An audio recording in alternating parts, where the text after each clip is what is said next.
ಎಲ್ಲರಿಗೂ ನಮಸ್ಕಾರ. ನಾನು ನಿಮ್ಮ ಪ್ರೀತಿಯ ಚೈತ್ರ. ಇವತ್ತಿನ ಇಂಗ್ಲೀಷ್ ಕ್ಲಾಸ್ಗೆ ನಿಮ್ಮನ್ನೆಲ್ಲ ಸ್ವಾಗತ ಮಾಡ್ತಾ ಇದ್ದೇನೆ. ನಾವಿವತ್ತು ಕಲಿಯೋಣ ಕೆಲವೊಂದು ದಿನಬಳಕೆಯ ಸೆಂಟೆನ್ಸ್ಗಳನ್ನು. ನೀವು ಎಲ್ಲಿ ವಾಸಿಸುತ್ತೀರಾ? Where do you live? ನಾನು ಬೆಂಗಳೂರಿನಲ್ಲಿ ವಾಸಿಸುತ್ತೇನೆ. I live in Bangalore. ನೀವು ಈಗ ಏನು ಮಾಡುತ್ತಿದ್ದೀರಾ? What are you doing now? ನಾನು ಚಹಾ ಕುಡಿಯುತ್ತಿದ್ದೇನೆ. I am drinking tea. ನೀವು ಎಷ್ಟು ಹೊತ್ತಿಗೆ ಎದ್ದುಕೊಳ್ಳುತ್ತೀರಿ? What time do you wake up? ನಾನು ಬೆಳಿಗ್ಗೆ 5 ಗಂಟೆಗೆ ಎದ್ದುಕೊಳ್ಳುತ್ತೇನೆ. I wake up at 5 AM. ನೀವು ಬೆಳಿಗ್ಗೆ ಎಷ್ಟು ಹೊತ್ತಿಗೆ ಊಟ ಮಾಡುತ್ತೀರಿ? What time do you have breakfast? ನಾನು ಬೆಳಿಗ್ಗೆ 8 ಗಂಟೆಗೆ ಊಟ ಮಾಡುತ್ತೇನೆ.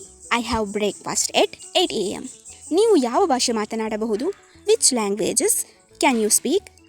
ನಾನು ಕನ್ನಡ ಮತ್ತು ಇಂಗ್ಲೀಷ್ ಮಾತನಾಡಬಹುದು. I can speak Kannada and English. ನೀವು ದಿನವೂ ವ್ಯಾಯಾಮ ಮಾಡುತ್ತೀರಾ? Do you exercise daily?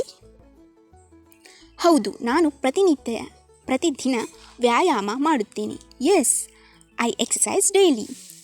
ನೀವು ನಿಮ್ಮ ಮನೆ ಕೆಲಸ ಮಾಡುತ್ತೀರಾ? Do you do your homework? ಹೌದು, ನಾನು ಎಲ್ಲ ಕೆಲಸ ಮುಗಿಸುತ್ತೇನೆ. Yes, I have finished all the work. ನೀವು ನಾಳೆ ಶಾಲೆಗೆ ಹೋಗುತ್ತೀರಾ? R you going to school tomorrow? ಹೌದು, ನಾನು ನಾಳೆ ಶಾಲೆಗೆ ಹೋಗುತ್ತೇನೆ. Yes, I am going to the school. ನೀವು ಯಾವ ತಿಂಡಿಯನ್ನು ಇಷ್ಟಪಡುತ್ತೀರಿ? Which snacks do you like? ನನಗೆ ದೋಸೆ ಮತ್ತು ಇಡ್ಲಿ ಇಷ್ಟ. I like dosa and idli. ನೀವು ಸಹೋದರನನ್ನು ಹೊಂದಿದ್ದೀರಾ? Do you have a brother? ಹೌದು, ನನಗೆ ಒಬ್ಬ ಸಹೋದರ ಇದ್ದಾನೆ. Yes, I have a brother. ನೀವು ನಿನ್ನೆ ಚಲನಚಿತ್ರ ನೋಡಿದ್ದೀರಾ? Do you watch a movie yesterday? ಹೌದು, ನಾನು ಕನ್ನಡ ಚಲನಚಿತ್ರ ನೋಡಿದೆ.